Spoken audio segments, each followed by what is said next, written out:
اس programme کا باقاعدہ آغاز ہم تلاوت کلام پاک سے کریں گے. میں گزارش کرتا ہوں ان صاحب سے جن سے کہا گیا ہے کہ وہ کلام پاک کی تلاوت فرمائیں.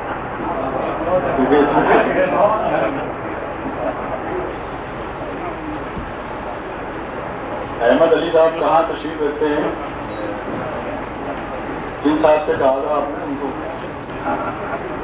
کہیے تو میں ہی پڑھ دیتا ہوں.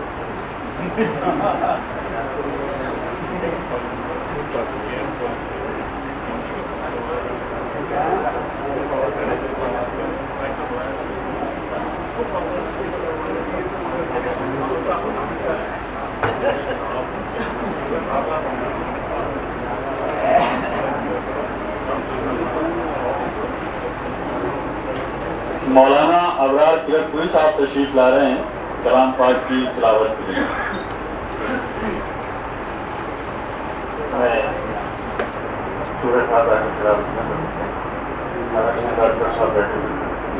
اعوذ باللہ من الشیطان الرجیم. بسم اللہ الرحمن الرحیم.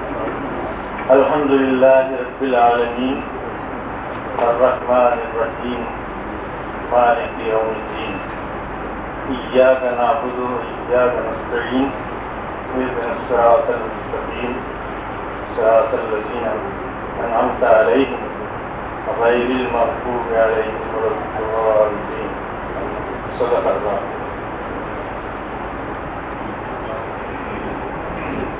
تلاوت کلام پاک آپ نے سماعت فرمایا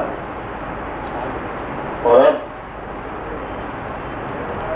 جناب ریحان احمد عباسی صاحب سے میں گزارش کر رہا ہوں کہ وہ برق اعظمی صاحب کا مختصر تعارف پیش کریں. اگر ریحان صاحب تشریف نہیں لا رہے ہیں تو علی احمد صاحب احمد علی صاحب سے گزارش ہے کہ وہ برق اعظمی صاحب کا مختصر تعارف پیش کریں.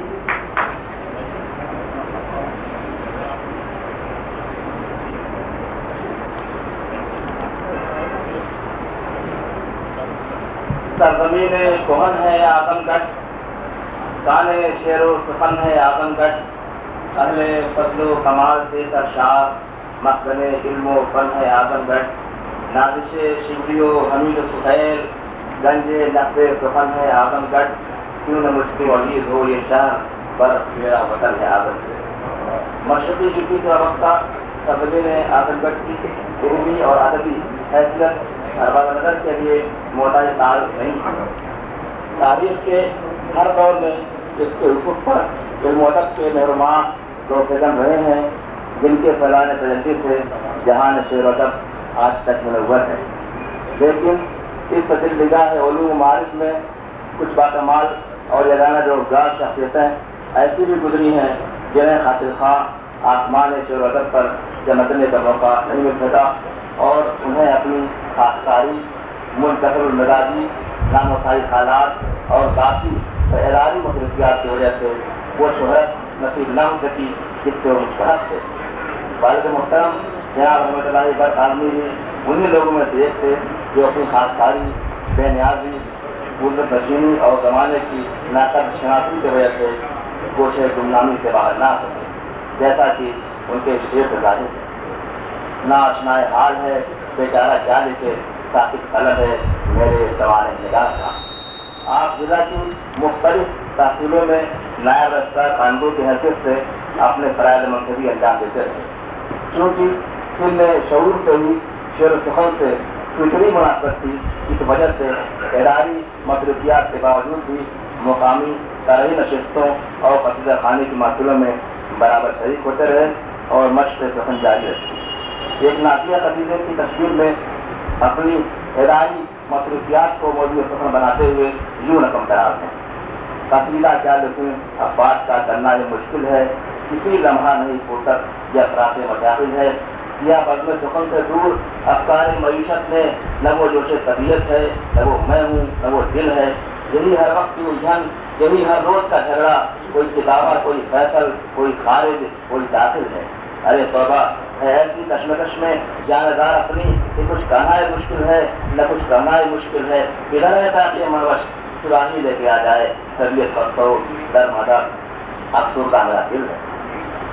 شاید اسی خستگی ادرمان کی اور یہ غیر شاعرانہ پیشے سے وابستگی نے انہیں صرف مقامی ادبی نشستوں تک محدود رکھا اور یہ کہنے پر مجبور کیا کہ رحمت مشاعروں کی اٹھائے میری بلا، وہ دے رہے ہیں داد غزل کہہ رہا ہوں میں، روح عروج جھوم رہی ہے بہت خوشی فن کر رہا ساتھ غزل کہہ رہا ہوں میں.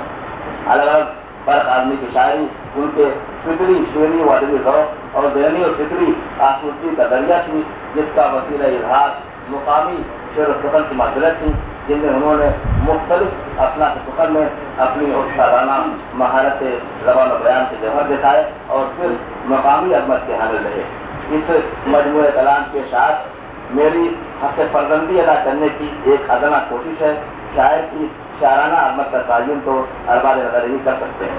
اس مختصر تعارف کے بعد والد محترم کے فکر فن سے متعلق خاص کے منظوم کا احترام بلازہ فرمائیں. کلام پر گنجے شاعداں ہے، کلام پر گنجے شاعداں ہے، آیا ہر شعر سے حسن بیاں ہے. غزل ہو یا قصیدہ یا ربائی ہر ایک میں جلوگر صرف زباں ہے.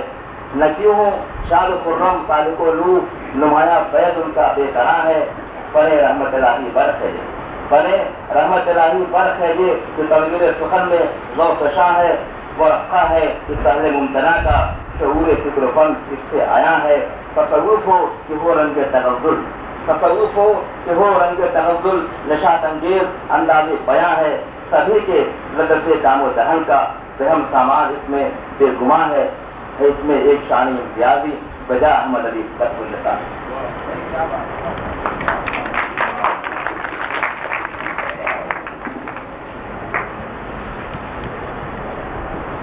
جناب احمد علی صاحب فرد آزمی صاحب کا مختصر تعارف پیش کر رہے تھے. آپ ان کے چھوٹے صاحبزادے ہیں اور اب محمد اسد صاحب سے گزارش ہے کہ وہ تشریف لائیں اور فرد آزمی صاحب کی ایک غزل بطور نمونہ پیش کریں گے. جناب محمد اسد صاحب.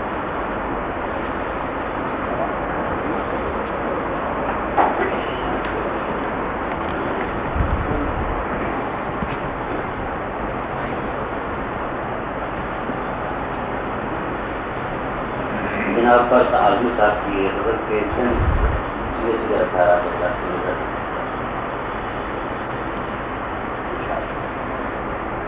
میری بے خودی اٹھا کر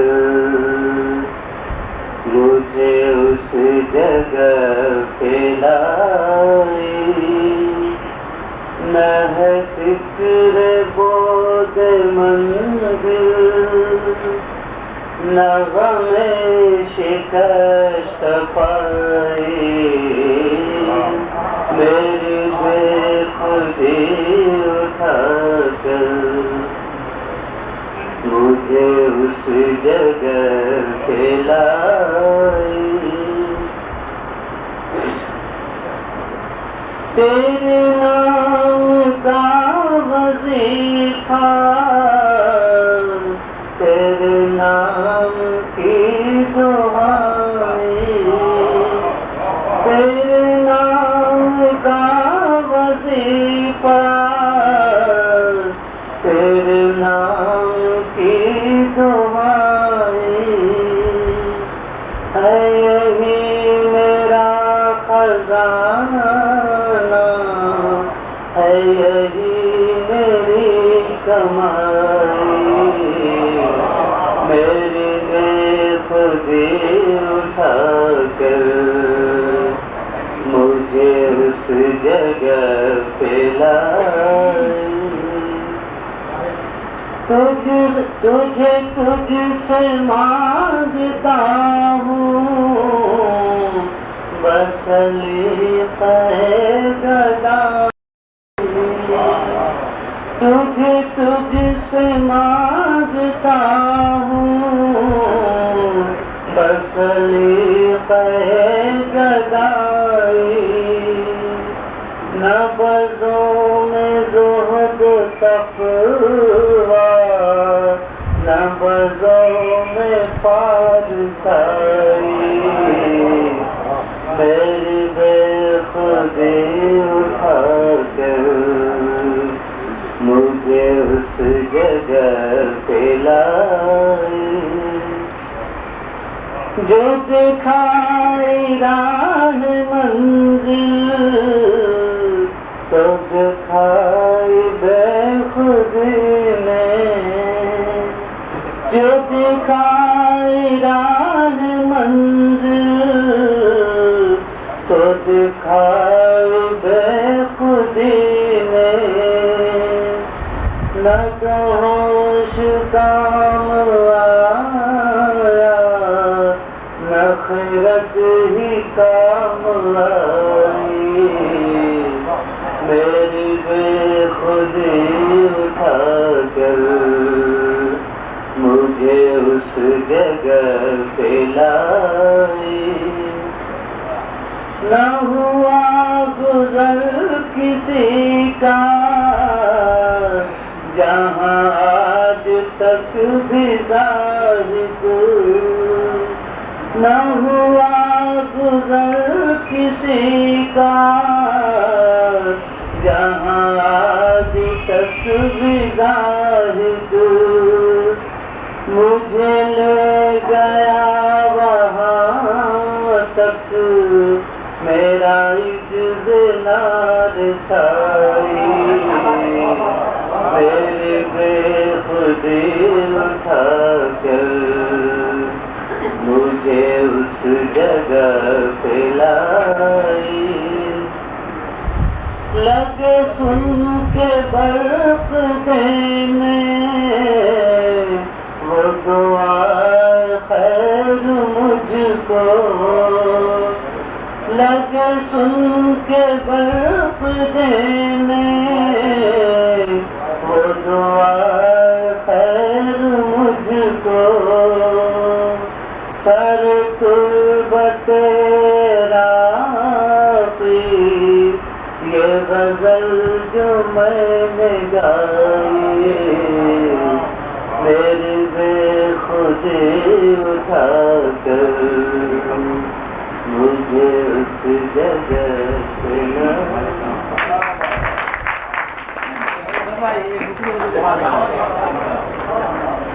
آپ نے محمد اسد صاحب سے برق اعظمی صاحب کی غزل سنی۔ ایک غلطی حاضرین مجھ سے ہو گئی ہے، جناب برکت علی صاحب جو برق اعظمی صاحب کے بڑے صاحبزادے ہیں، وہ خاص طور سے اعظم گڑھ سے تشریف لائے ہیں، میں ان سے گزارش کر رہا ہوں کہ وہ بھی اسٹیج پر تشریف لے آئیں۔ اس وقت جائز پر بڑی شخصیات موجود ہیں، جس میں خواجہ حسن ثانی نظامی صاحب، مہمانان خصوصی میں پروفیسر مظفر حنفی صاحب، پروفیسر الطاف اعظمی صاحب، اور اس جلسے کی صدارت فرما رہے ہیں ڈاکٹر خلیل انجم صاحب۔ اور اب وہ وقت آ گیا ہے جس کے لیے ہم سب لوگ یہاں جمع ہوئے ہیں۔ اب میں گزارش کر رہا ہوں جناب خواجہ حسن ثانی نظامی صاحب سے کہ وہ کتاب کی رسم اجرا فرمائیں۔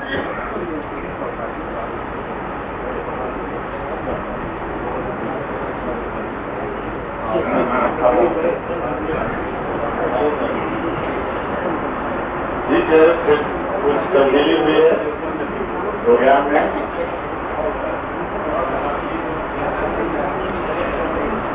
پہلے کہا گیا ہے کہ اظہار خیال جو وہ کرنے کے لیے آپ تشریف لائے ہیں ان سے کرانے کے لیے، تو سب سے پہلے میں جناب حکیم غلام مہدی صاحب اگر تشریف رکھتے ہوں تو میں ان سے گزارش کر رہا ہوں کہ وہ تشریف لائیں اور برق اعظمی صاحب کے شعری مجموعے اور ان کی زندگی پر اپنے خیالات کا اظہار کریں۔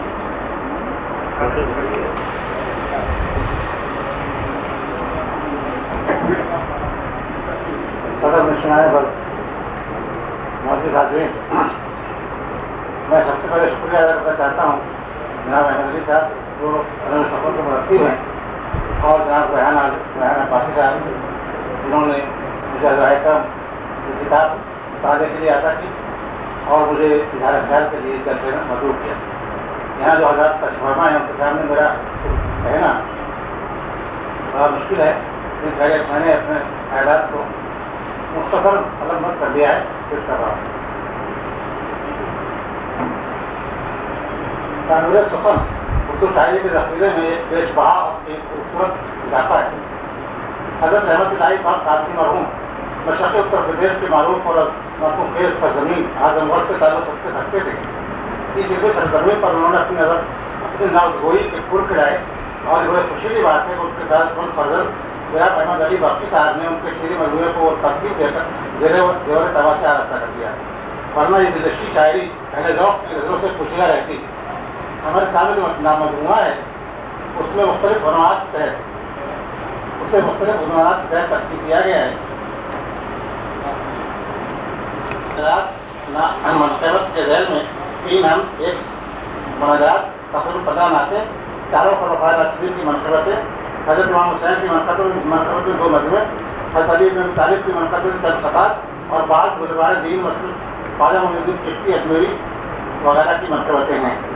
دوسرے عنوان میں غزلیات، روایات، خطاب اور مکالمات کے تحت 150 سے زائد غزلیں، مختلف مضامین میں مختلف مستند روایات، ایک طرف شہر خاموشہ اور عالم خیال بھی عالم رویا میں مرزا غالب، علامہ اقبال اور مولانا روم سے مکالمات شامل ہیں.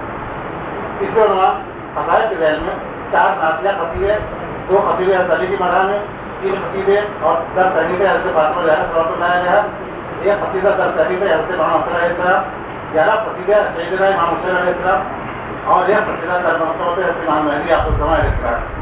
چوتھے، 5ویں اور 6ٹھے عنوان میں نظمیہ خمسیہ تصویر تاریخ ہے. یہ پورا مجموعہ 360 صفحات پر مشتمل ہے. شروع میں چند موٹر دانشوروں مثلاً پروفیسر حسن عارفی، پروفیسر الطاف احمد اعظمی، ڈاکٹر طارق مہدی وغیرہ کی آرا کو شامل کیا گیا ہے.